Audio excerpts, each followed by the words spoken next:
Creo en Dios. La gran mayoría de las personas asegura casi sin pensar: creo en Dios. Por esta razón, las estadísticas entregan una cifra exageradamente alta para referirse a los creyentes. Inclusive, en el mundo religioso, ese número se reduciría considerablemente si se entendiera exactamente lo que significa creer en Dios. Hoy tenemos una cristiandad que eufóricamente se ha hundido en el pantano de un misticismo emocional enfermizo, que no le permite discernir de una forma racional y menos aún de acuerdo a las Escrituras. Creen en un Dios, pero no es el Dios que nos revela la Biblia. El Dios que muchas iglesias están presentando para atraer multitudes es uno que se encuentra plenamente al servicio de los creyentes. Es más, hay lugares donde se les enseña a exigirle a Dios. Otros, que no sé si llamarlos más sinceros o insolentes, adoctrinan abiertamente que ellos mismos son dioses. Por lo tanto, no es de extrañarnos de ese concepto equivocado que se tiene de Dios. Se acepta a ese Dios contemporáneo cuando su voluntad coincide con la nuestra, es decir, cuando las cosas salen como nosotros queremos, porque para eso somos dioses.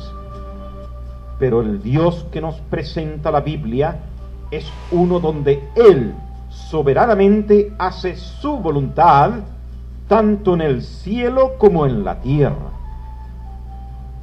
Muchos aceptan la existencia de un Dios que a lo más haga su voluntad allá lejos, en el cielo, pero aquí en la tierra y en su vida personal, las cosas tienen que hacerse conforme a sus propias voluntades.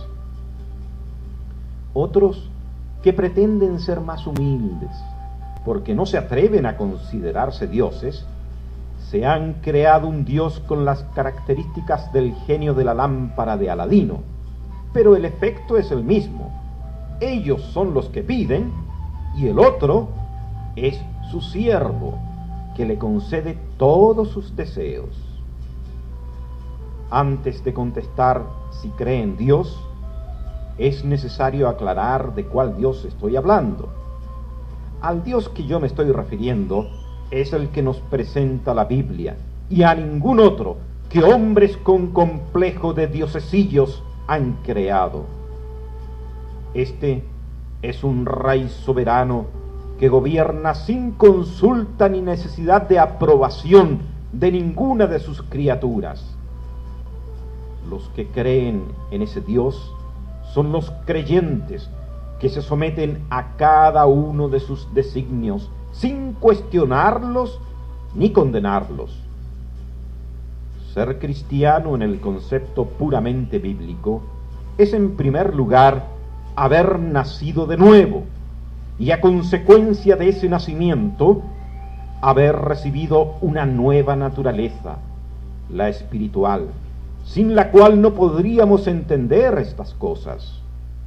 En 1 Corintios capítulo 2, verso 14 dice: porque el hombre natural no percibe las cosas del Espíritu de Dios, porque para él son locura, y no las puede entender, porque se han de discernir espiritualmente. Los creyentes que han nacido de nuevo no solamente han recibido el Espíritu Santo para entender, sino que también para aceptar las cosas que están más allá de nuestra simpatía o aprobación. En otras palabras, han recibido la fe y las fuerzas para someterse aún a aquellas cosas o situaciones que escapan de nuestra limitada comprensión, aquellas que no podemos entender su razón de ser, pero las dejamos en las manos del Dios soberano, confiando que Él siempre nos dará lo mejor, aunque en el momento de la angustia nuestra humana naturaleza nos diga lo contrario. Muchos cristianos que llenan las iglesias creen en Dios solamente si la voluntad de Dios coincide con la de ellos. Pero cuando pasamos por un valle de sombra de muerte, las tinieblas invaden nuestra alma y el sonido del trueno nos estremece de terror, es allí donde descubrimos al verdadero Dios de la Biblia. ¿Cuántos han sido los que Dios les ha permitido pasar por esas oscuras avenidas con el solo propósito que se conozcan a ellos mismos y la realidad de su fe? Aún me conmueve al recordar la experiencia de una persona que durante años fue muy activa y fervorosa en su iglesia, pero un día el Señor llamó a su presencia a su pequeña hija, y eso fue suficiente para que se revelara en ella la realidad de su fe. Fue terrible escucharla renegar de Dios cuando su dolor angustioso la llevó a blasfemar contra ese Dios que ella decía creer y servir. Los mutiladores de los atributos divinos presentan únicamente a un Dios de amor que está preocupado exclusivamente de nuestro bienestar terrenal. Como a ellos les interesa solamente atraer gente para que la recaudación de sus diezmos y ofrendas sean más sustanciosas, les han creado un Dios a su medida, conforme a sus propios corazones. Inclusive escriben en el rótulo de sus iglesias: Dios es amor. Pero nunca he visto que diga Dios es santo, o Dios es justo, o Dios es soberano, porque eso no sería atractivo ni beneficioso para sus mezquinos y sórdidos propósitos. Lo único importante que les presentan es su felicidad temporal y otra muy nebulosa que sería la celestial. Pero el énfasis estará permanentemente concentrado en la felicidad temporal que ese Dios siempre estará dispuesto a satisfacer y a cooperar con ellos, para que esta vida terrenal esté exenta de dolores, enfermedades y aflicciones. Algo le angustia, exíjale a Dios. Dios no le responde: eso es porque usted no tiene suficiente fe. Esa doctrina del error ha llenado las iglesias de hoy, pero también a muchos les ha llevado a blasfemar contra Dios cuando las esperanzas en el Dios que le han enseñado no logra satisfacer sus expectativas. El Señor Jesucristo, en su perfecta humanidad, nos dejó un vivo ejemplo de lo que significa creer en Dios. Es someterse plenamente a su voluntad. En el huerto de Getsemaní, cuando su dolor era tan intenso que su sudor era como grandes gotas de sangre, en una agonía desfalleciente, pero que nunca le hizo dudar de su misión, dijo: hágase tu voluntad. Eso fue lo que enseñó en el Padre Nuestro y ahora lo ponía en práctica. No existe una evidencia más plena de nuestra fe y una comunión más intensa con Dios que cuando nos encontramos en ese camino doloroso que nos obliga a mirar hacia el Todopoderoso, para reconocer que más allá de nuestra voluntad y deseos de eludir ese quebranto, está únicamente el Dios omnipotente con su voluntad soberana. Es entonces cuando se reconoce su grandeza que nos hace temblar y al mismo tiempo nos revela nuestra pequeñez e incapacidad para controlar las circunstancias que nos rodean. Quedamos expuestos a su majestad y poder que nos abruma. Quizás por vez primera le podemos ver en su exacta dimensión cual Dios todopoderoso, creador de todo el universo, Rey omnipotente que reina, gobierna y ejerce su voluntad sobre cada una de sus criaturas. Esa visión del auténtico Dios, con toda su grandeza y poder, es la que también nos hace vernos en nuestra real insignificancia y debilidad. Seguramente que a los seres angelicales, conociendo esa verdadera naturaleza divina, les hizo inclinar reverentemente sus cabezas ante su presencia y exclamar con mucho temor y reverencia: Santo, santo, santo, toda la tierra está llena de su gloria. También aquellos santos hombres de Dios que le han conocido más profundamente, como el apóstol Pablo, solo atinan a decir anonadados. Cito el pasaje de Romanos 11, versículo 33. Oh profundidad de las riquezas de la sabiduría y de la ciencia de Dios, cuán insondables son sus juicios e inescrutables sus caminos. Y ante su petición de sanidad para su propia enfermedad, cuando el Todopoderoso le rehusó concedérsela y le dijo: bástate mi gracia, porque mi poder se perfecciona en la debilidad, la estatura espiritual del apóstol le obligó resignadamente a aceptarla para no volver a insistir, y menos aún exigirle a Dios o acudir a un curandero para que le practicara una sanidad.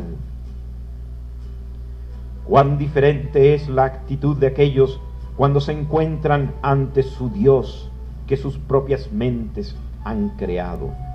Cuando los profetas de Baal, de allá de Primera de Reyes, en el capítulo 18, están largas horas saltando, gritando y exigiéndole, o visitando a uno u otro sanador para obtener lo que ellos demandan de su divinidad.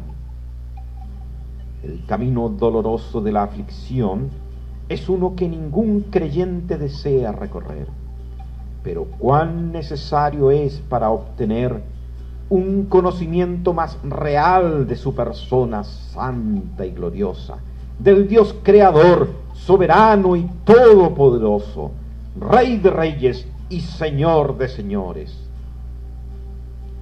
En el día de la adversidad, la enfermedad, la angustia, cuando la oscuridad es más intensa a nuestro alrededor, es que brillará con mayor nitidez y profundidad el reconocimiento absoluto de que estamos en la mano de un ser infinitamente superior a nuestra voluntad y capacidad humana. Allí entenderemos que sus designios no son controlados por nuestra voluntad y que Él soberanamente nos hace transitar ante una absoluta impotencia hasta que las tinieblas invadan nuestra alma. Es entonces cuando temblaremos en su presencia al descubrir al Dios real de la Biblia, y recién conoceremos que Él es el centro del universo y no nosotros. Sus propósitos exceden a nuestra comprensión. Su poder es infinitamente superior a nuestros deseos y a todo lo que el hombre pueda hacer. Este camino doloroso que lleva hasta la presencia del verdadero Dios es el que han recorrido los auténticos creyentes que efectivamente han creído en Él, porque le han conocido como realmente es. Es muy fácil creer en un Dios de amor, especialmente si todas las cosas están sucediendo conforme a nuestra voluntad. Pero muy pocos son los que genuinamente creen en un Dios soberano, santo y justo, que hace su voluntad en los cielos como en la tierra, y menos aún son los que continúan creyendo en medio de la adversidad. Pero eso es precisamente lo que significa creer en Dios conforme a las Sagradas Escrituras. El Señor Jesucristo también estableció esta diferencia al enseñar en Juan capítulo 7, verso 38, el que cree en mí, como dice la Escritura. Allí está la importancia y la tremenda diferencia. Creer como dice la Escritura. También es digno de considerar que muchos que se hacen llamar creyentes en la iglesia, en la vida cotidiana, que es donde realmente importa, como el hogar, el trabajo, el colegio, en el sector donde vive, nadie los calificaría como tales. La hipocresía religiosa funciona solamente en la iglesia, pero afuera, donde nos conocen como realmente somos, ese barniz de santidad nos cubre menos que las hojas de higuera con que pretendieron cubrirse nuestros primeros padres después de su caída. Pero la Biblia nos muestra una gran galería de hombres y mujeres que realmente han creído en Dios. Podemos señalar a Job, quien ante la más aterradora experiencia pudo seguir diciendo, Job capítulo 2, verso 10, que ¿recibiremos de Dios el bien y el mal no lo recibiremos? Otro ejemplo maravilloso lo encontramos en Esther, cuando arriesgando su propia vida intercedió por su pueblo y dijo, en el capítulo 4, verso 16, si perezco, que perezca. También podríamos citar a María, cuando recibe el anuncio del ángel. Estoy pensando en Lucas capítulo 1, verso 38, sin importarle las implicancias sociales y familiares, aun sabiendo que según la ley sería apedreada, dijo, he aquí la sierva del Señor, hágase conmigo conforme a tu palabra. También no podríamos dejar de mencionar a Pablo en 2 Corintios capítulo 11, versos 23 en adelante, cuando da testimonio de su propia experiencia. Dice, en azotes sin número, en cárceles más, en peligros de muerte muchas veces. De los judíos 5 veces he recibido 40 azotes menos 1. 3 veces he sido azotado con varas. 1 vez apedreado. 3 veces he padecido un naufragio. 1 noche y 1 día he estado como náufrago en alta mar. En camino muchas veces en peligros de ríos, peligros de ladrones, peligros de los de mi nación, peligros de los gentiles, peligros en la ciudad, peligros en el desierto, peligros en el mar, peligros entre falsos hermanos, en trabajos y fatiga, en muchos desvelos, en hambre y sed, en muchos ayunos, en frío y en desnudez. Y además de otras cosas, lo que sobre mí se agolpa cada día, la preocupación por todas las iglesias. ¿Quién enferma y yo no enfermo? Con un testimonio como este, los comerciantes de la fe de nuestros días no dudarían en afirmar que esas cosas no pueden sucederle a un hijo del rey. Un hijo del rey tiene que vivir a su nivel, lo que hoy correspondería a hospedarse en hoteles 5 estrellas. Y si usted enferma y no sana, se debe a su falta de fe. Dicen, ¿no saben que Cristo llevó todas nuestras enfermedades? Sin embargo, el gran apóstol Pablo dice humildemente, ¿quién enferma y yo no enfermo? Posteriormente, cuando ha madurado y crecido aún más en el Señor, comprende mejor los planes de Dios y dice a los Gálatas en su epístola en el capítulo 4, verso 13, a causa de una enfermedad del cuerpo, os anuncié el Evangelio. Pese a todas sus tribulaciones y enfermedades, su fe se mantuvo incólume, porque él era una persona que realmente creía en Dios, que controla todas las cosas. Así que, aún desde el calabozo de más adentro, pudo seguir cantando himnos al Señor y con su testimonio traer a los pies del Señor inclusive a su carcelero. Es muy fácil decir creer en Dios cuando todas las cosas van bien, pero la fe verdadera se reconoce en medio de la tribulación. Seguramente que también puede ser otra de las razones por la cual Dios concede a algunos pasar por esos caminos dolorosos de la adversidad, para que no continúen engañados y tengan que abrir sus ojos en el infierno cuando sea demasiado tarde. A otros, que siendo creyentes de verdad, les deja caminar por sendas tortuosas para templar su fe. Primera de Pedro, capítulo 1, verso 7 dice, para que sometida a prueba vuestra fe, mucho más preciosa que el oro, el cual, aunque perecedero, se prueba con fuego, sea hallada en alabanza, gloria y honra, cuando sea manifestado Jesucristo. En el horno de la prueba es donde Dios separa en nosotros el oro de la escoria. Creo que el Señor purifica con mayor intensidad a los creyentes que Él ha destinado para trabajos más especiales, porque la historia nos muestra que todos los hombres de Dios, mientras más fieles y usados por Él han sido, mayores pruebas han tenido que sobrellevar. En el quebranto es cuando los creyentes exhalan su mejor fragancia, la del Espíritu Santo que mora en ellos. Hoy en día, una inmensa mayoría dice creer en Dios.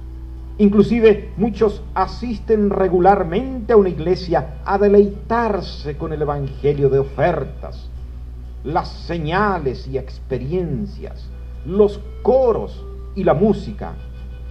Pero basta con que Dios los toque levemente para hacerlos temblar y reconocer que no creen en el Dios de la Biblia.